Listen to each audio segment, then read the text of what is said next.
had what, 10 million inhabitants.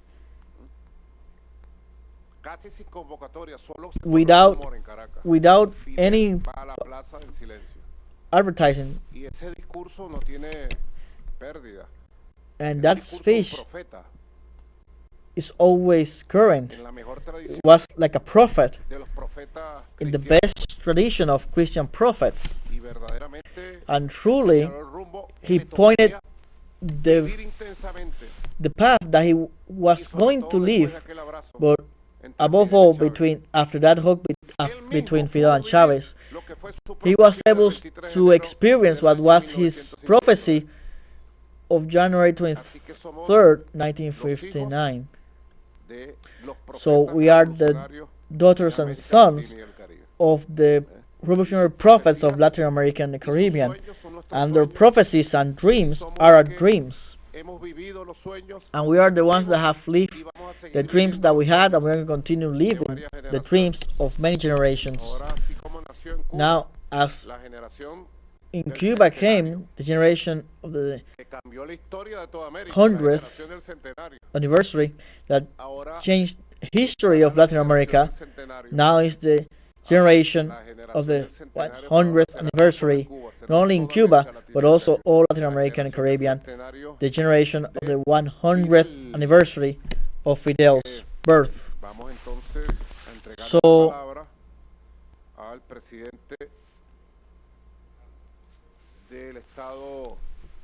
we are going to give now the floor to the plurinational president of the plurinational state, our beloved Bolivia, always in our heart, President Luis Arce Catacora.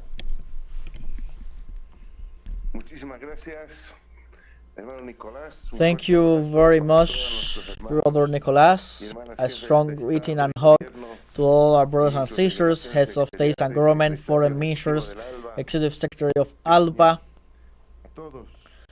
to all those present here in this important meeting. We give a special greeting to our brother Miguel Diaz-Canel, president of our brotherly nation Cuba, President Daniel Ortega of Nicaragua, our brother Ralph Gonzalez, Prime Minister of St. Vincent and the Grenadines, Brother Chet Greening, Foreign Minister of Antigua and Barbuda, Vince Henderson, Foreign Minister of Energy of Dominica, Norgen Wilson, Ambassador of St. Kitts and Nevis, the Ambassador of Honduras, who is also here, tune into this beautiful meeting. The Prime Minister of St. Lucia. We also greet Randall Peña, as we were saying, the Executive Secretary of ALBA-TCP. To all representatives of ALBA-TCP. We take part, brothers and sisters, of this calling for us to express our full solidarity with the government and people of the Bolivarian Republic of Venezuela in the face of the inadmissible provocation of the United States that still thinks that our America, as Marty called it, continues to be the backyard of the U.S.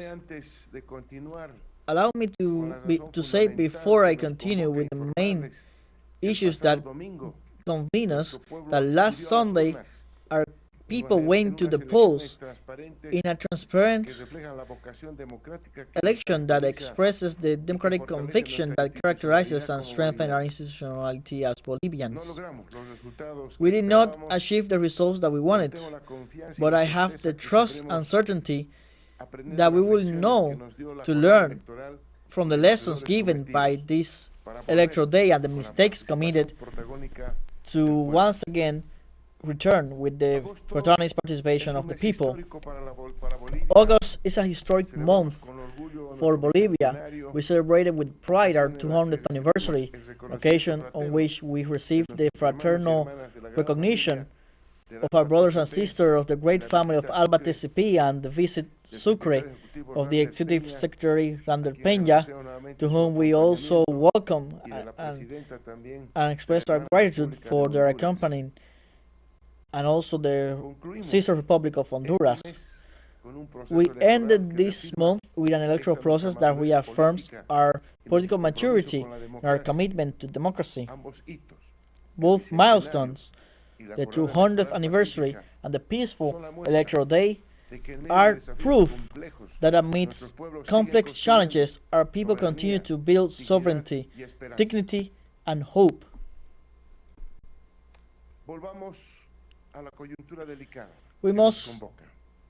Let's return to the subject at hand. The U.S. government has announced the deployment of military forces in the Caribbean Sea and in different points in Latin America under the pretext of fighting drug trafficking. These unilateral orders constitute an open threat to regional peace and go against the sovereignty of the states and disregards the main principles of international law. In this way, these actions add to interventionist actions that once again rings the bells of threats in the minds and heart of compatriots of the great homeland, for the threat this time to one of its member states. This strategy was already deployed in the decades of the 80s of the last century, and its results tells of failure. If of drug trafficking fighting against drug, it is. We reiterate to the U.S. that what they have to do is to put an end to the demand of drugs within its territory and put an end to the weapons industries, to the businessmen of drugs. But we know that in reality, behind that failed international war against drugs, the clear objective is to hide its real objective, which is to geopolitically control Latin America with the natural resources that we have and destroy the organized people to avoid that we follow our sovereign path. The history of our region reminds us that these doctrines of intervention never brought security or prosperity. On the contrary, it brought violence, instability, and dependence. To pretend to militarize the Caribbean and South America under as discourse of fighting drug trafficking is something that our people has already rejected categorically. In the past days, we expressed our solidarity with our brother President Nicolás Maduro in the face of the irrespectful actions of the United States. We consider that putting a price to the capture of a democratically elected head of state is an affront, an unacceptable action of interference, and a direct attack on the sovereignty of our peoples. It reminds us numerous plots the agencies, intelligence agencies of that power try to assassinate President Hugo Chavez and Commander Fidel Castro. We remind ourselves of that same actions where the actors of those actions stood to the lowest to commit to reach their goals, and we have no doubt that our people in Latin America and Caribbean, we must get ready to resist and triumph. Bolivar joins ALBA-TCP in the rejection of any interference, and to reiterate that Latin America and the Caribbean are and must continue to be an area of peace. The true security of our people is not built with the presence of warships or deployment of foreign troops, but with more integration, more social justice, more democracy, and more sovereignty. ALBA-TCP must reaffirm itself as a bastion of resistance and hope, a united voice that tells the world that our people will not accept impositions nor threats. We are here to reaffirm that dignity is unnegotiable, that sovereignty is not surrendered, and that peace will not be militarized.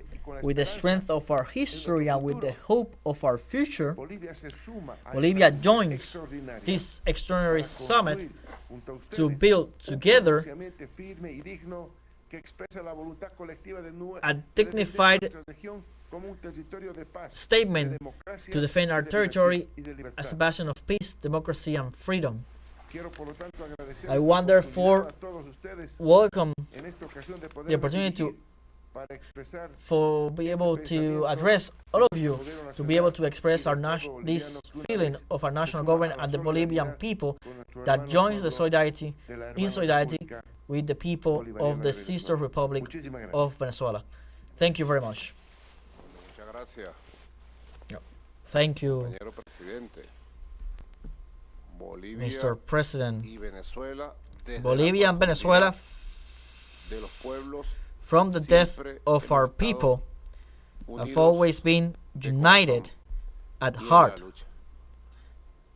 and in struggle. And that's how it must continue to be for the years and decades to come. No one will be able to break, to separate the people of Bolivia and the people of Venezuela. Bolivar used to say, from Bolivia, which was his favorite daughter. Imagine this.